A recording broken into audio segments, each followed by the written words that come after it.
Thanks for having me, Andy. Thank you. You've been a central figure in the motion capture business in Hollywood since Lord of the Rings in 2001, I believe. During all this time, what are the changes that you saw in the industry, in the audience, to the motion capture business, to the actors doing the motion capture? So I think the great changes have been, I think people didn't really understand what performance capture was when I started working on Lord of the Rings. It was sort of an unknown quantity. When we were shooting on Lord of the Rings, you had to shoot everything twice. Once on film, we were shooting on film then, and then go back to a small stage, what is called a motion capture volume, and repeat everything using 360-degree cameras, and that would track my physical movements. Over the course of the next few films in the next decade, we were able to use facial capture, which we weren't able to use on Lord of the Rings. So that was capturing the actors' facial expressions and being able to directly drive the digital mask. Then we were able to move around and play anywhere on the motion capture stage, because we had head-mounted cameras, so we weren't just restricted to the motion capture cameras around there. And then really from Rise going forward, we were able to take all of this technology out onto locations and sets and shoot these movies with the actors being unencumbered by the technology.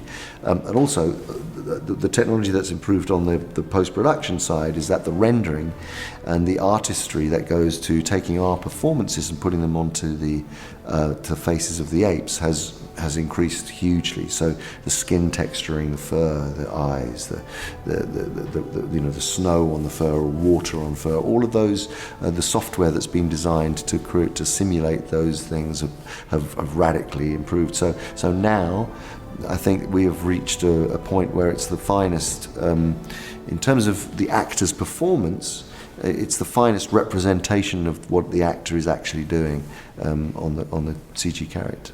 Caesar is an atypical character in your career because you play him in different stages of his life. You play him when he's 8 in Rise, then in Dawn and War he's an older person, he's a leader.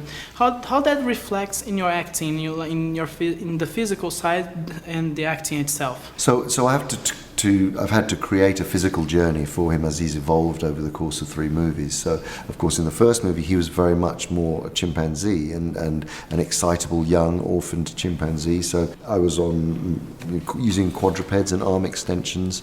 I was having to move around like a young ape, and then he becomes more upright and starts to walk. He starts to use very few human words.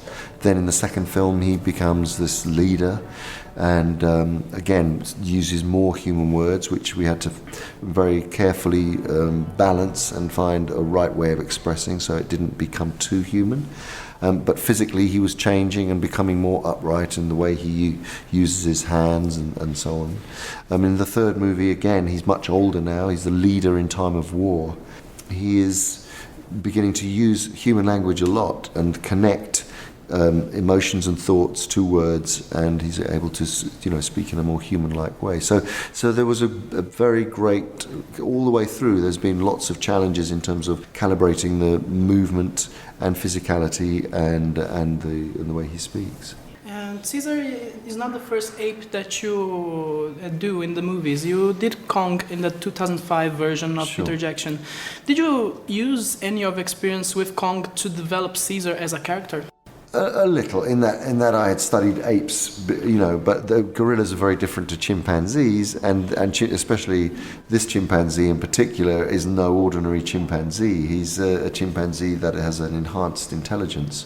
So it was a different process. But I suppose certainly embodying an ape, the beginning stages of that, and the observations that I made were useful. You now have a lot of projects coming up in the next months, and I really want to know, you are doing a directorial debut in Brief and The Jungle Book. I just want to ask how it was for you to direct now. You were a second-year director in the Hobbit trilogy, so did you first thought of directing by the Hobbit series?